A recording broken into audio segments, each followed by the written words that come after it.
stuff happening.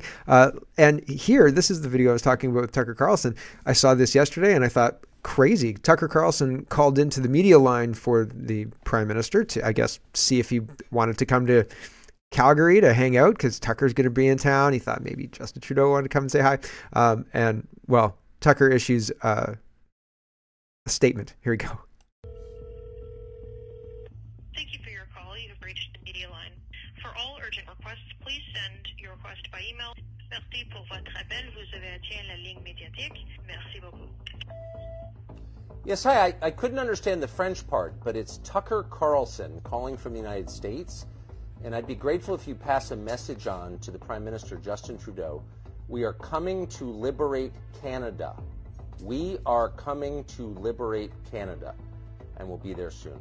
Merci. So, I mean, I have absolutely no doubt in my mind that they forwarded that message to CSIS and claimed that this is a terrorist threat. People are excited about this meme. People are sharing this meme. Keith Wilson says, Tucker just posted this to Instagram. I thought this was Cat Canada. Alexander Lavoie, who's Rebel News, quotes, "We are coming to liberate Canada." Tucker Carlson's message to Justin Trudeau in the early hours of 2024. And I want somebody to redo this meme. I'm not good enough with memes. I can't insert Tucker Carlson's face right here, like right behind Trump. But if he's making phone calls like "we are coming to liberate Canada," Tucker just went up on my list of VP picks. If I was Trump, I'd think, yeah, that Tucker guy knows what he's talking about. So this is the Trump meme where he says, "Get in, we're saving America," right? I want Tucker back there riding the backseat thing for Canada, right? It's not shotgun backseat. I don't know what backseat is. American First Legal says, litigation bombshell. We sued the Cybersecurity and Infrastructure Security Agency, the censorship arm of the DHS, that's Department of Homeland Security.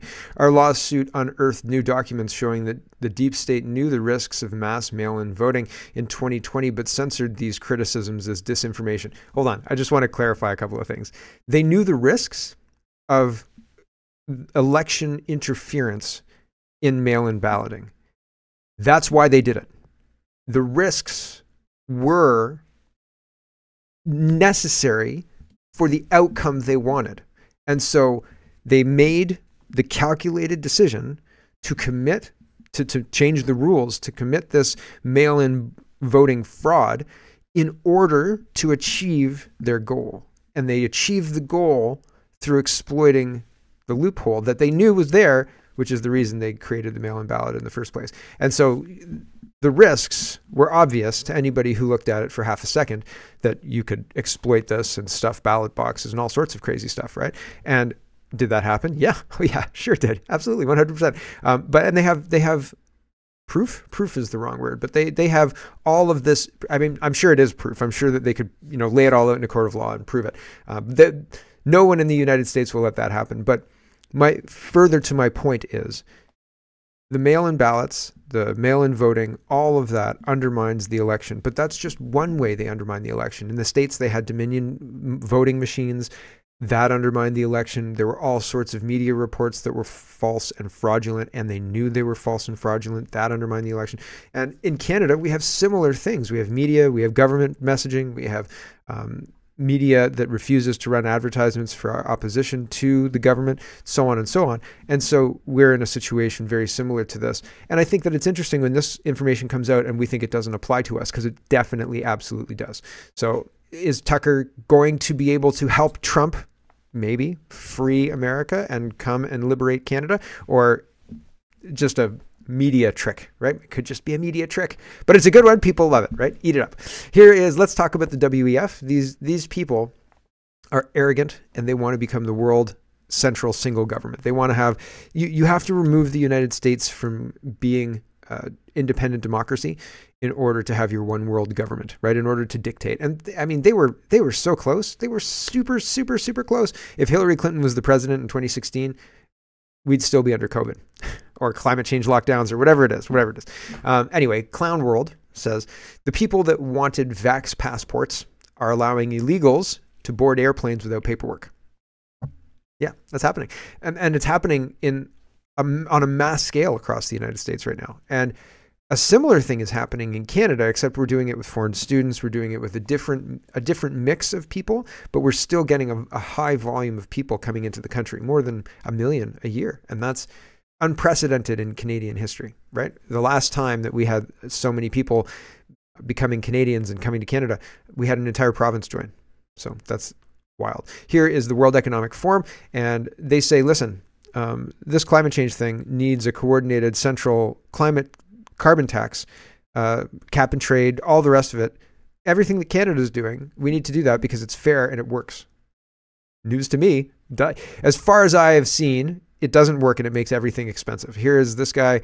Who is this guy? This guy is the president of Singapore, and Tharman. And he's speaking at the WF, and he says there's no realistic solution to the climate change transition that does not involve a globally coordinated system of carbon taxes. If we don't do this, the countries that will suffer most are the poorest, he says. Here we go. Which, again, the whole idea of communism is antithetical to a third world country doing what is necessary to fix itself. Here's the reason why. If you're a farmer in a third world country and you produce food, whatever kind of food, and you want to sell your food, and then an airdrop comes from a first world country to just give food for free, now your product is absolutely worthless because they can just get it for free. Right? So like, what are you doing? So you stop doing that and you become dependent on the handouts because you can't outcompete these free airdrops. It's a system to keep them in poverty, to keep people in poverty, right?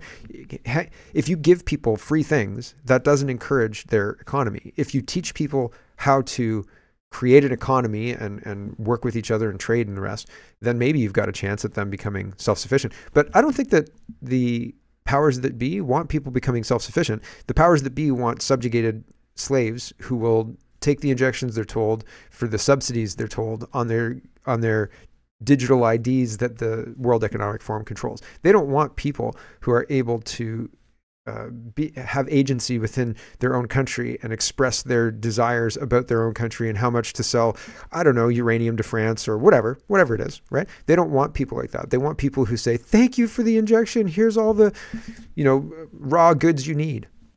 So I think they need to be removed. Anyway, it's interesting. This guy wants the carbon system that Canada has that is currently destroying Canada, that is making Justin Trudeau completely unelectable.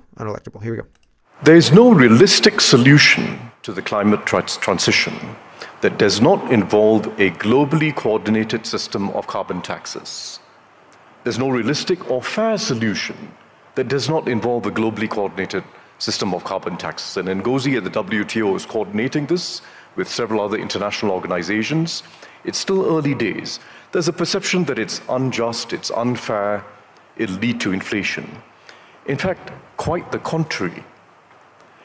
If we don't do this, the countries that will suffer most ultimately are the developing countries. They're going to be the worst affected by climate change. If we don't do this, it's ordinary vulnerable communities that will suffer the most. What we need is a system of carbon taxes coupled with subsidies for vulnerable households and a stream of funding for the developing world to allow them to engage in investments in mitigation and adaptation that allows them to keep growing. And that's a real opportunity. It's a fair solution, and it's the only realistic solution. And we can't keep ducking it. Ducking it? What? I don't know how he proposes to have a money train going to the third world to help them do whatever they want to do with projects and things like that, when also we're supposed to be funding foreign wars that aren't ours, right? Oh, where are we going to come up with the billions of dollars? We'll just print it. If we can print all that money, why do we pay taxes? If printing money is just fine and doesn't lead to anything bad, why do we pay taxes? Just print the money you need, spend it, and leave me alone. I don't have anything to do with that. You want to print money and spend it? I can't stop you now, right? But stop taking my taxes for these wars and other things that I don't have any interest in paying for. Wide Awake Media says now they're coming for your coffee. So climate change is enough to come for your coffee, but they need the coordinated central system. Right? The climate change central system. And then once that's in place, then they'll come for your coffee. This is how they're going to come for your coffee. I'm not even kidding, right? This is honestly from the latest WEF. This is a Swiss banker and World Economic Forum agenda contributor, Hubert Keller. Okay, here we go, Hubert. We'll be having our coffee before the session, and you raised the coffee example. I'd love just to give you the chance to expand on that. Basically, the coffee that we all drink emits between 15 and 20 tons of CO2 per ton of coffee. So we should all know that. This is, every time we drink coffee, we are basically putting CO2 into the atmosphere. One of the reasons is because most of the coffee plantation, or most of the coffee is produced through monoculture, and monoculture is also affected by climate change. The quality of these nature assets is deteriorating quite rapidly. Oh yeah, like the Great Barrier Reef, eh? Quite rapidly. What? Tell us about sugar. How bad is sugar, right? How many tons of CO2 does a ton of sugar produced cost there, bro? Because I'm sure that if you tell everybody that we're just going to have to give up cars, driving, sugar, and coffee, they'll totally love your plan. I mean, seriously, who's going to go for this? No. We just have to, if all you do is chew this root and don't eat anymore, then we'll survive forever. What's the point? Nobody's gonna buy this. Bruce says, this is interesting. First, I'll tell you this. Hold on, I missed one. Kash Patel says that they are still censoring, or big tech are still working with the FBI to censor Americans. And this is 2 minutes of them talking about that. And it's not surprising whatsoever. And here's a further example of the government and or the powers that be, because it's not really the government. I mean, it is, but it's bigger than that too. Changing and massaging this message. Yesterday, I showed this tweet from CTV Toronto on the left with the very aggressive guy who was pointing at the cop or pointing at the person beside the cop. You know, Zexi Lee, who was standing right there. And he said, you, 6 feet under, you, if you tell me anything 6 feet under.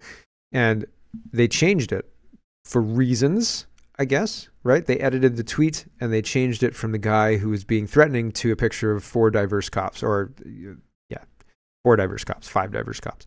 And so there you go, right? And it's the same tweet. So that's pretty incredible. Bruce says they even changed the photo in their tweet because it must have upset one of their liberal overlords. Don't want people seeing how vile the man is who threatened to kill someone in a mall. Yep.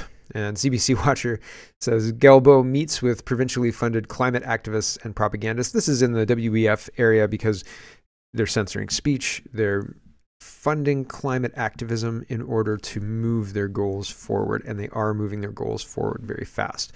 And so Gelbo is happy with the progress, and he says, last night I had the chance to chat with young people from all over Quebec who are part of the Lab 22 Advisory Committee. We discussed what motivates our community to motivates our commitment to fighting climate change and how we overcome this challenge together. The whole premise of climate change is faulty, and it's all of this money is being used to convince people that this is a big problem and worth lots more money and changing our entire lifestyles and removing carbon from our ability to utilize that to maintain our society. But it is our use of hydrocarbons, oil and gas, that have made our modern society possible. So if we turn that off, our society is not going to be able to sustain itself. We have a very complex, very energy-hungry society that if you take oil and gas out of it, unless you replace it all with nuclear, and that's going to take something like 60 years or something like that, and be very expensive, you're not going to have solar panels and windmills that are going to deliver what we expect. And if we have LNG, natural gas power plants for the next 100 years, the climate is going to be just the way it is now. In fact, if we stop the spraying in the skies, which we're going to talk about at the end of the show, then we'll have a much nicer climate, to be honest with you. We'll have a climate that is much more 4 seasons that we remember when I was a kid anyway, in the 80s. We definitely had 4 seasons in the 80s, and you could go cross-country skiing in November, usually. December for sure, but definitely usually in November. So anyway, I think that it's interesting that people overlook how involved the ministers are. And they say this, I'm doing this for my ministry, I'm doing this to be involved. These are activists, independent, blah, blah, blah. But they're funded fully by the Canadian government, and it's ideologically driven. It is not to save mankind or anything like that. It's to tie us up in knots and to make us poorer and less able to be self-sufficient, I think. James Melville says the UK government has just confirmed its commitment to the WHO pandemic treaty. This is an affront to democracy and risks handing over significant components of public health policy to the World Health Organization. And yeah, so that's concerning. Canada's already signed on, and Leslyn Lewis has been fighting against it. And this was published by LifeSite News. It says the Trudeau government is pushing WHO to include climate change in the pandemic treaty. So we've already signed on, and we're pushing to include climate change in the treaty. And these guys had Leslyn Lewis tweet here. Yeah, it is. It says, as countries prepare to finalize the WHO Global Pandemic Accord in May, the Liberals have been lobbying the WHO to include climate change in the definition of a pandemic emergency. See the response to my access to information request, re Canada's input at the WHO.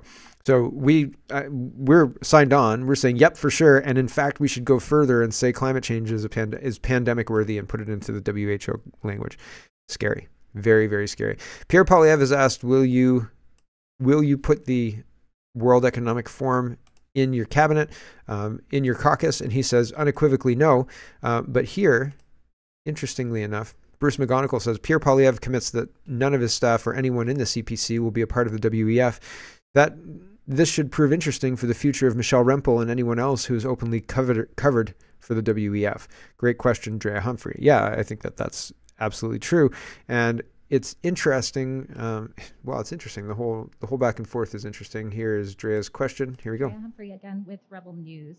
In the past several times, you have denounced the World Economic Forum, and you've made it clear to pledge that if your party forms government, you will ban your cabinet ministers from being involved with the World Economic Forum.